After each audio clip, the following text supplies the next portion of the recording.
Okay बेटा, हम लोग पहुंचे प्रोसेस कॉस्टिंग 2 में, सम्स वाले पेजेस, क्वेश्चन नंबर 3। ये पूरा क्वेश्चन ए लिमिटेड वाला पूरा क्वेश्चन हम रीड करेंगे। मैंने आप लोगों को थियरी वाले पेजेस में बताया कि फॉर्मेट हमेशा प्रोसेस अकाउंट का सेम ही रहेगा। फॉर्मेट वही रहेगा हमेशा जो थियरी वाले पेजेस में मैंने आपको लिखाया। सिर्फ ये जो अमाउंट्स हैं वो हर क्वेश्चन में और हर प्रोसेस में सिर्फ अमाउंट्स चेंज होंगी, फॉर्मेट हमेशा वही रहेगा। तो मैं क्या करूंगा, मैं थियरी वाले पेजेस में जाऊंगा और जो सारी एंट्रीज का फॉर्मेट है उसके सारा सम्स वाले पेजेस में कॉपी कर दूंगा। ये फॉर्मेट है प्रोसेस कॉस्टिंग का, ये मैं कॉपी कर रहा हूं।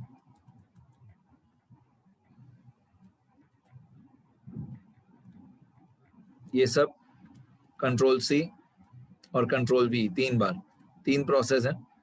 एक एक्चुअली प्रोसेस 1 अकाउंट है, एक प्रोसेस 2 अकाउंट है और एक फिनिश स्टॉक अकाउंट है।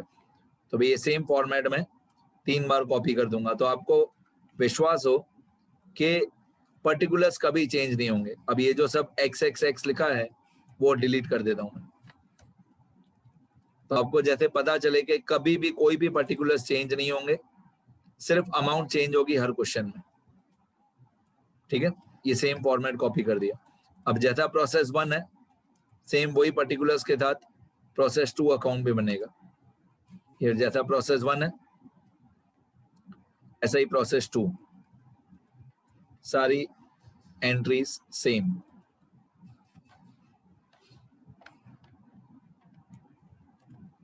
ये प्रोसेस 2 हो जाएगा। मैं अंदर बैकग्राउंड कलर और प्रोसेस 1 2 नंबर चेंज करूंगा और ये प्रोसेस 3। अब ये प्रोसेस 2, इसका थोड़ा कलर चेंज कर देते हैं जैसे दूर से दिखाई दे आप लोगों को, तीनों सेम नहीं लगे।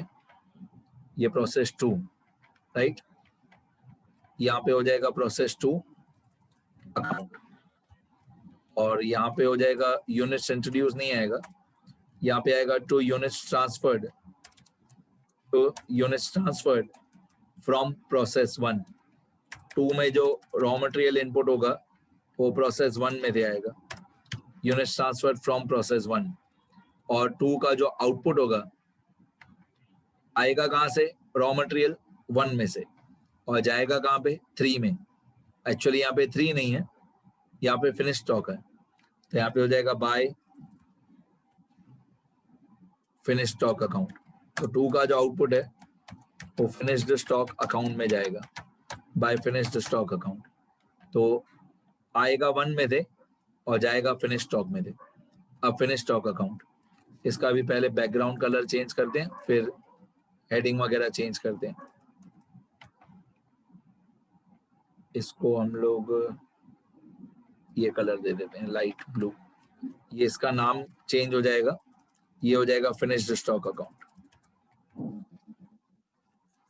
फिनिश्ड स्टॉक अकाउंट इसमें आएगा कहां से, यूनिट्स आएंगे इसमें प्रोसेस 2 में से, मतलब इसका इनपुट कहां से होगा, 2 में से। तो units transferred from process 2 two units transferred from process 2। और इसके यूनिट्स जाएंगे कहां पे, फिनिश स्टॉक के यूनिट्स कहां जाएंगे, तो फिनिश स्टॉक के यूनिट्स जाएंगे सेल में। तो हम लिखेंगे बाय सेल, बाय सिर्फ सेल लिखो तो भी चलेगा, by sale of finish goods लिखोगे, by sale of finish goods account ऐसा लिखोगे तो भी चलेगा, सिर्फ बाय सेल लिखोगे तो भी चलेगा। तो ये मैंने तीनों का फॉर्मेट आपने देखा होगा, सब सेम है। सारी एंट्रीज मैंने कॉपी पेस्ट किया, units introduce, direct material, direct wages, clothing stock, prime cost, factory overheads, total cost, profit, transfer price. आप देखोगे सारा फॉर्मेट बिल्कुल सेम है, मैंने सिर्फ जानबूझ के बैकग्राउंड कलर चेंज किया। ये प्रोसेस 2 का भी सारा फॉर्मेट सेम है और ये फिनिश स्टॉक का भी सारा फॉर्मेट सेम है, सब कुछ सेम। ठीक है, अभी सिर्फ अमाउंट्स फिलअप करनी है हमको, सब सेम। और धीरे धीरे जो छोटे छोटे चेंजेस आएंगे वो मैं बता दे जाऊंगा। अब आपके बाद एग्जाम में लैपटॉप या पीसी होगा नहीं, आपको ये पूरा फॉर्मेट 3 बार लिखना पड़ेगा, बट लिखना पड़ेगा। जो हम लोगों ने इसके पहले वाला चैप्टर किया प्रोसेस कॉस्टिंग 1, उसमें यहाँ पे जो 3 कॉलम थे वो थे क्वांटिटी और रेट और अमाउंट। प्रोसेस कॉस्टिंग 1 में क्या था, क्वांटिटी और रेट और अमाउंट। यहाँ पे ऐसा नहीं है, यहाँ पे तीनों अमाउंट है, total amount, cost amount, profit amount. और मैं जैसे बार बार बताता हूँ कि टोटल जो होता है, मैं और मेरे बच्चे ऐसे बोलते हैं, टोटल जो होता है वो टोटल होता है, मतलब टोटल जो होता है वो होता है कॉस्ट प्लस प्रॉफिट। यहाँ पे भी वही, टोटल जो होता है वो होता है कॉस्ट प्लस प्रॉफिट। सब जगह पे ऐसा ही है, सब जगह पे ऐसा ही है, total equal to cost plus profit, total equal to cost plus profit.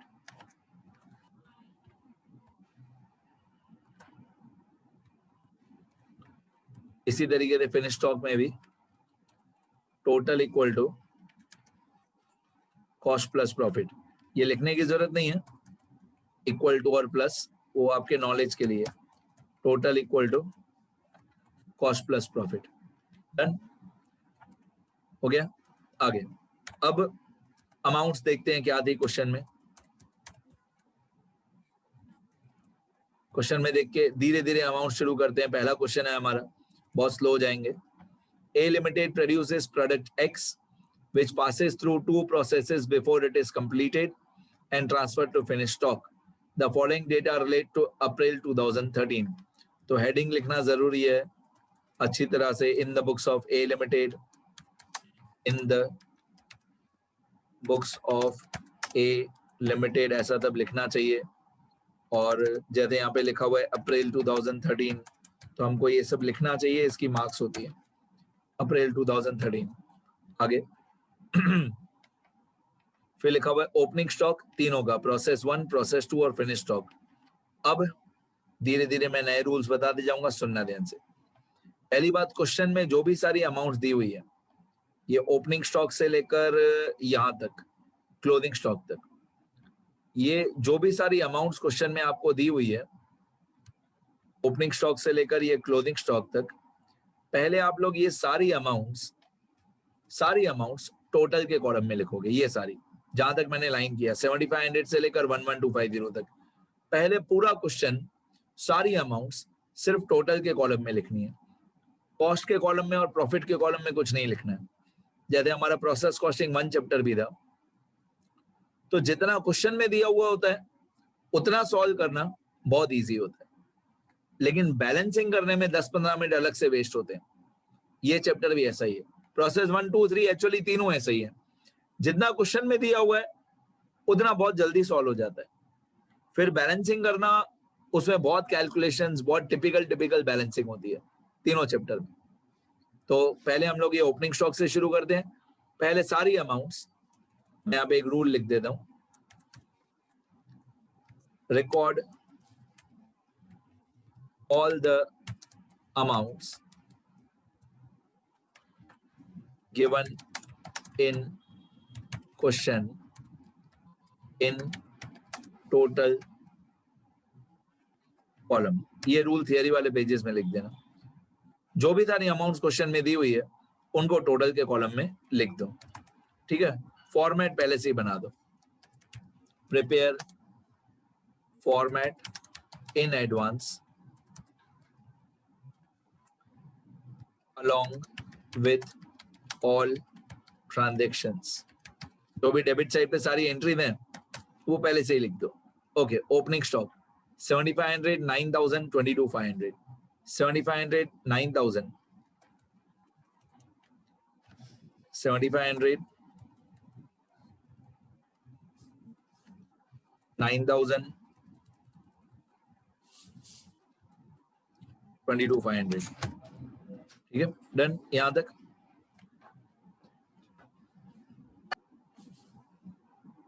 अब आपने देखा क्वेश्चन में जो तीनों ओपनिंग स्टॉक दिए हुए थे 7500, 9000 और 22500, मैंने टोटल के कॉलम में लिखा। यहाँ पे 7500, यहाँ पे 9000 और यहाँ पे 22500, तीनों मैंने टोटल के कॉलम में लिखा।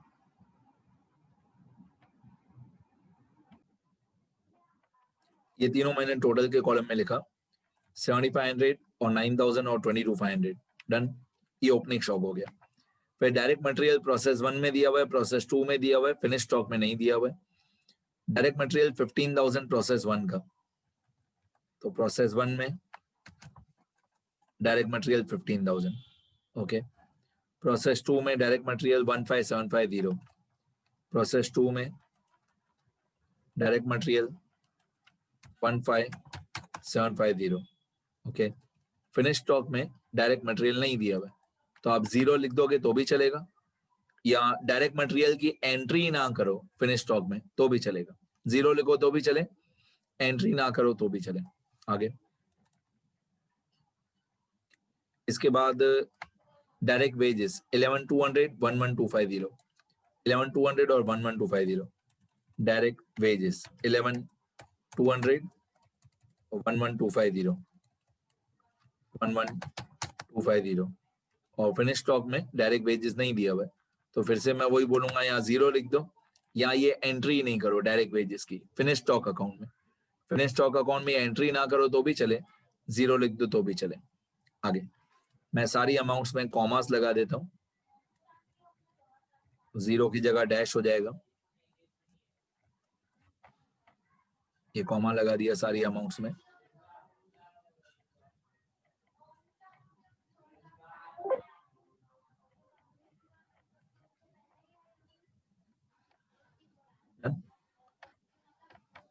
आगे उसके बाद डायरेक्ट मटेरियल हो गया, डायरेक्ट वेजेस हो गया.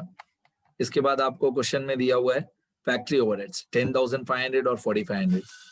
10,500 और 4,500. ये थोड़ा सा कंफ्यूजिंग क्यों है फैक्ट्री ओवरहेड्स?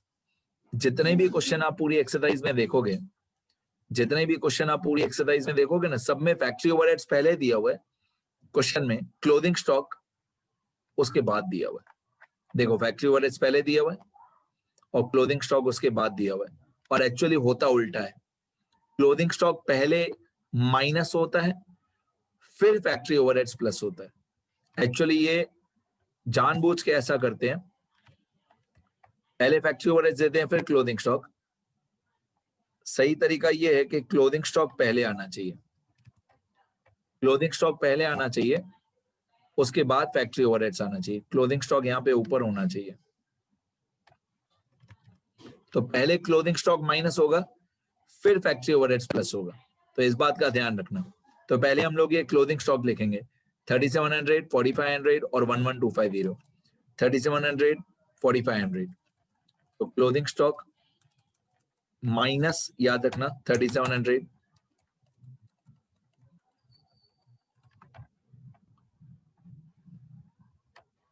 फिर माइनस 4,500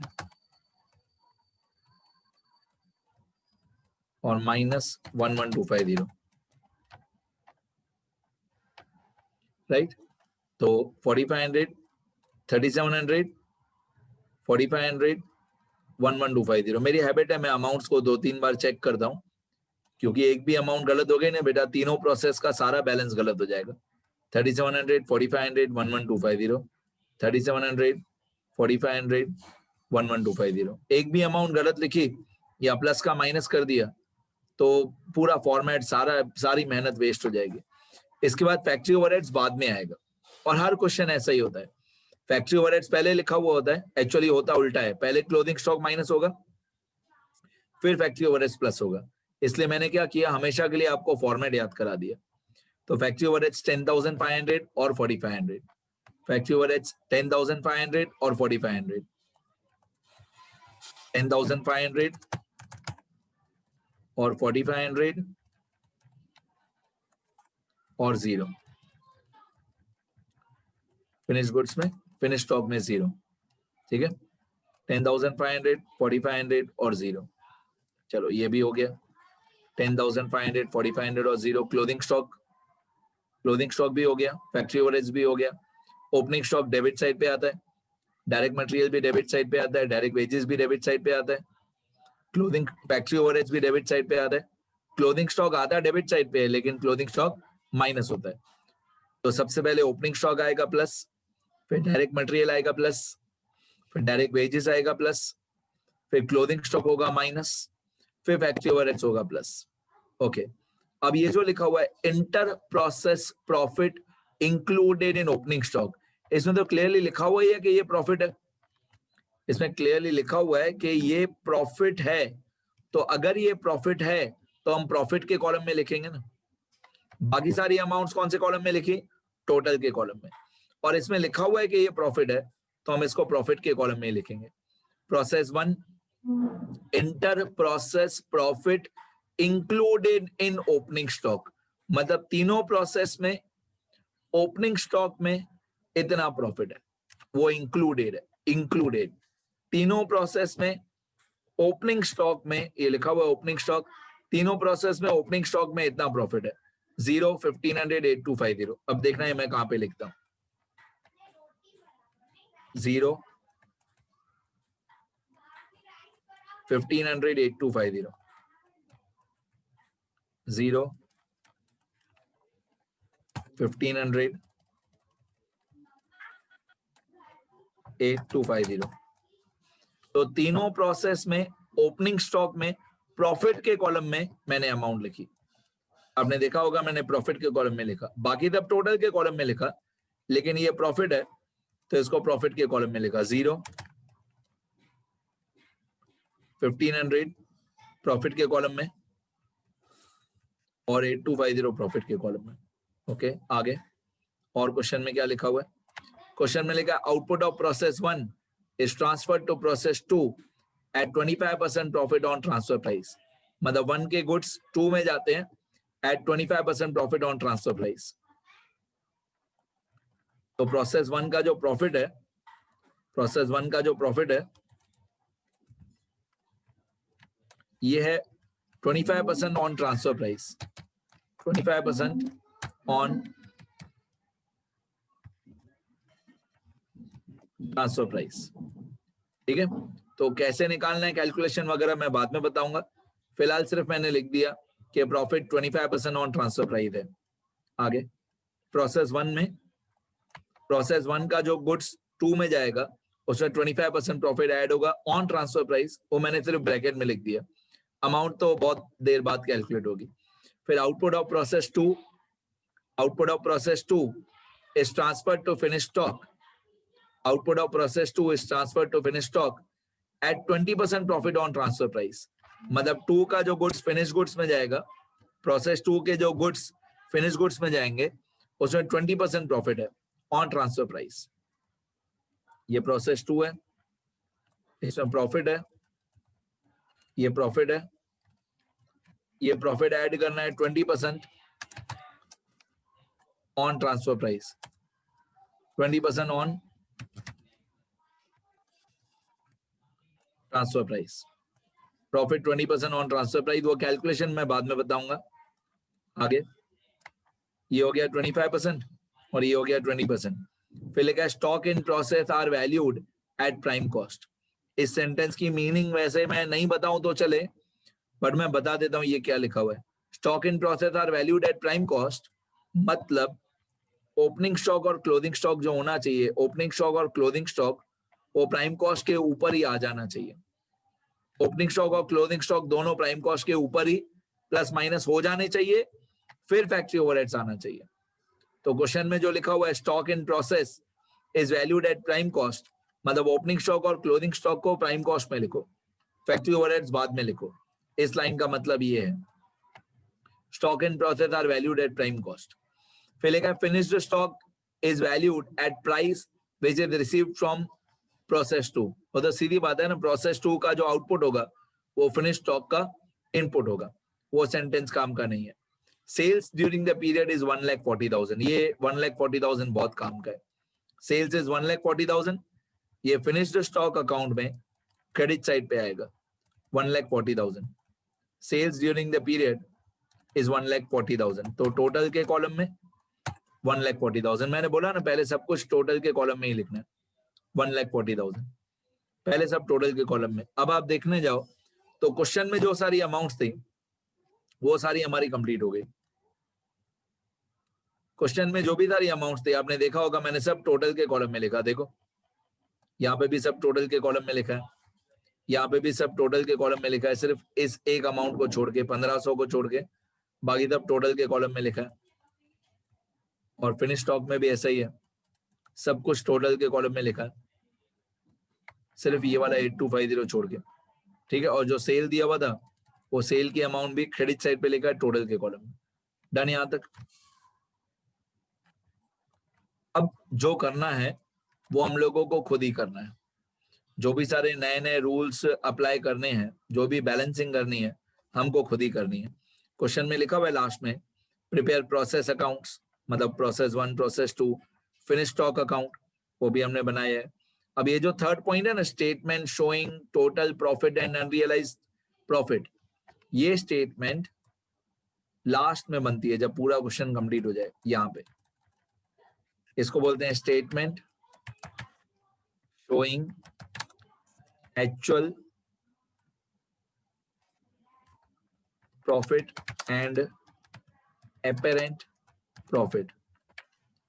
एक्चुअल प्रॉफिट मतलब जो एक्चुअली में है, और अपेरेंट प्रॉफिट मतलब जो दिखाई दे रहा है। जैसे हम लोग हिंदी में बोलते हैं दिखता कुछ है होता कुछ है, तो अपेरेंट मतलब जो दिखता है और एक्चुअल मतलब जो रियली में है। तो दिखता अलग है और एक्चुअली में प्रॉफिट अलग है। यही इस चैप्टर की थीम है। ऐसी एक स्टेटमेंट बनती है, ये स्टेटमेंट बनती है एक लास्ट में, जब पूरा आंसर कंप्लीट हो जाएगा उसके बाद। ये वीडियो तो हमारा बेटा लास्ट अभी आधे मिनट में कंप्लीट हो जाएगा, तो इसकी बैलेंसिंग वगैरह सारी जो बाकी के 2 कॉलम्स हैं वो सब मैं नेक्स्ट वीडियो में कवर करूंगा। ठीक है बेटा।